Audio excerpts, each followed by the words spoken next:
When she was first introduced, Cinderfall was a fascinating and compelling character. I know that's heresy to say nowadays, given that we're 8 volumes deep and we still know next to nothing about her, but she really was quite a fun character full of intrigue and promise, back in the early volumes. She oozed not just sexiness, but also charm and mystery.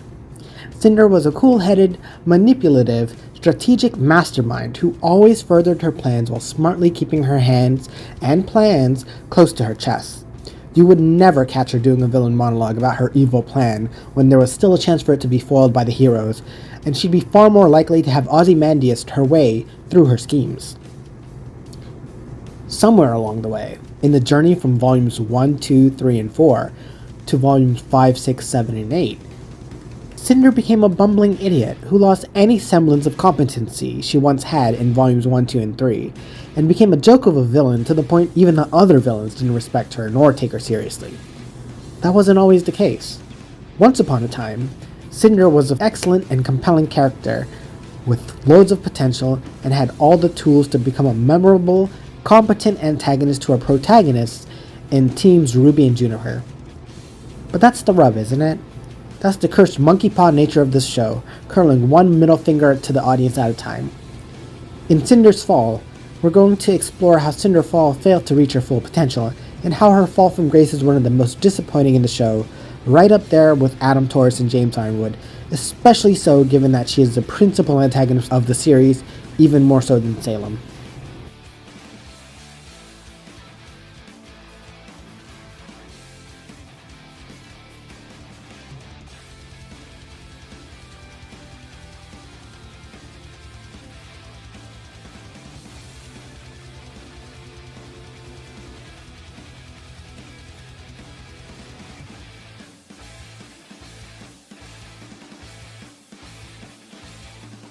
I might also squeeze in 1,000,003 fall puns in there. Chapter 0. Cinder's Introduction. Cinder was initially introduced to us as what, at the time, appeared to be Roman Torchwick's lackey, his getaway driver on the Bullhead airship. We didn't know it at the time, but she was actually the big bad, aka the main antagonist, for the first 3 volumes. I love how Cinder was introduced. At first you just think she's Roman's lackey, and that she takes orders from him, kind of like a bodyguard since she fought Glinda, to fend her off from apprehending Torchwick and foiling his plans. So this mysterious, unnamed woman, a woman whose face the camera takes great pains to do everything in its power to obscure, utilizing specific camera angles and hiding her face in the shadows, sultrily steps forward and introduces herself to the audience not through her words, but actions. Killer ones, if she'd have anything to say about it, and if not for Glinda Goodwich's reaction time and quick thinking and combat strength, they would indeed have been deadly. The hiding of her face was an interesting, intentional choice to build immediate intrigue in our character. The first thing we see when we meet characters is, well, them. We get to see them, how they look, their design, and how they present to us visually, at least in a visual medium like a TV show or movie, or a graphic novel even, or comic books. I'm getting off topic. Whenever a character in frame that isn't a background character or non-player has their face hidden, their very identity obscured, it's usually intentional. It's visual shorthand for the character being mysterious and important. After all, if you can't see a character's face, immediately you take an interest in them. Why is their face hidden? Is it important to the narrative? Are they setting it up for a reveal? Is this character themselves important? I'll admit, I found it perplexing and therefore interesting that the seemingly lackey of a character was very intentionally having their visage hidden, because that naturally makes me wonder, but why? So Cinder came across as a lackey and therefore not important, but simultaneously has her face hidden and therefore is implied to be important, and we find out just how important at the end of Volume 1 in Chapter 16, Black and White, as well as the end of Chapter 1 of Volume 2, Best Day Ever, which is one of the best Ruby episodes, well, ever. This juxtaposition made Cinder immediately stand out to me, and set her up as a potential favorite character, right up there with Glinda Goodwich. We couldn't see Cinder's face just yet, but her design, underscored by key colors of red and yellow, was intriguing and was just as powerful and impactful, impression-wise, as Glinda's black and white and especially her purple. Red and purple are very strong, vivid, vivacious, striking colors. How fitting that the first true battle of the series was between 2 women as powerful and imposing as the color they emblematize.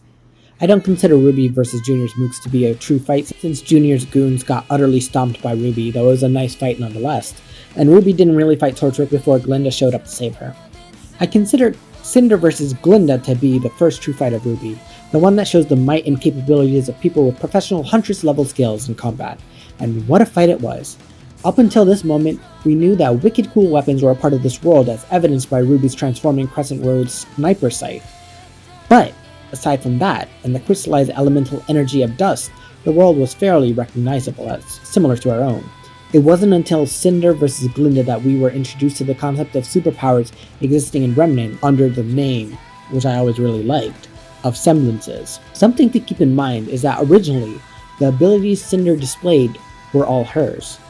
Likely a manifestation of her semblance, a Scorching Caress. Cinder wasn't a maiden at this point, at least not during the time Volumes 1 and 2 were airing.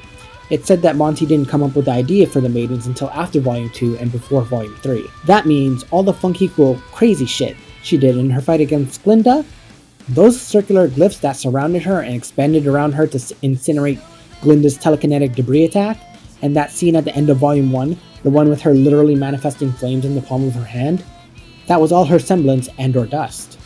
For those of you who don't know, which I imagine might be many of you since it was never explicitly stated, Cinder's semblance is called Scorching Caress.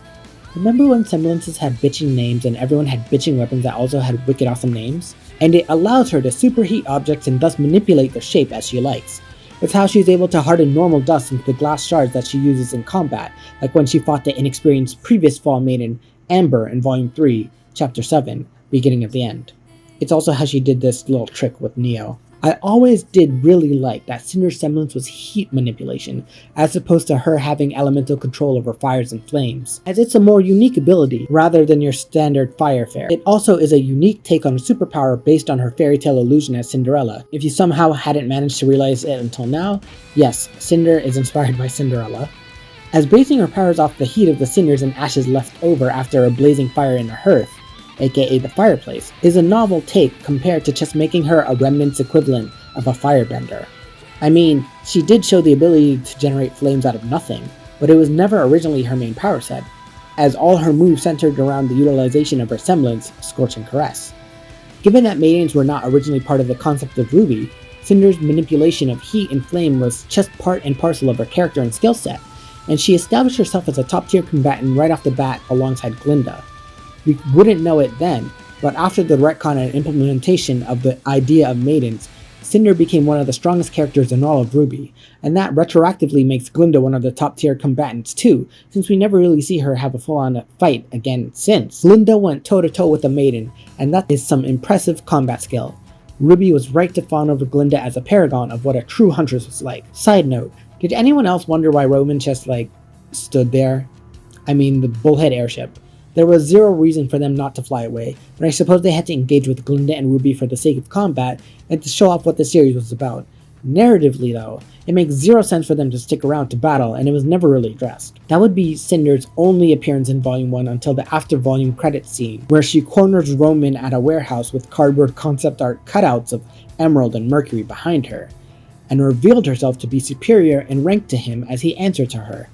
That was an excellent little reveal, a nifty sweet plot twist, and remains one of my favorite ones in all of Ruby.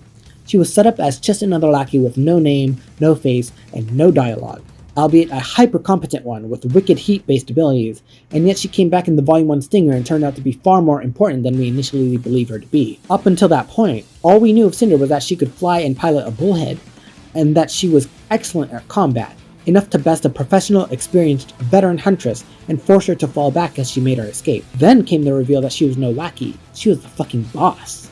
I fucking love that reveal. I never once thought of Cinder all throughout Volume 1 beyond her initial appearance, so when she came back and was not only important, but the one who's actually calling the shots, superseding the primary antagonist of Volume 1 Roman Torchwick in rank, that sealed the deal as to her becoming among my top favorite characters, along with Weiss and Yang and Sun and Torchwick, as of Volume 1. Cinder's beauty and face were finally revealed in that post-credits Volume 1 stinger, and so one mystery was solved, but immediately another was set up in its place. How very disappointing, Roman. Whoa! I wasn't expecting to see you guys so soon. We were expecting more from you. Hey, you were the ones who suggested working with those stupid mutts from the White Fang. And you will continue to do so. We have big plans for you, Roman. All we ask is a little cooperation.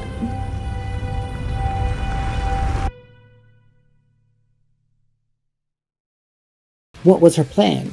Why did she need Roman to work with the White Fang? What big plans did she have for him? Was she a firebender? She hadn't shown any ability to control fire before. In fact, no one had. On top of that, she didn't use any dust to do so. Did she have control over the element of fire? Did she have any other hidden abilities we hadn't seen yet? Why did Torchwick answer to her?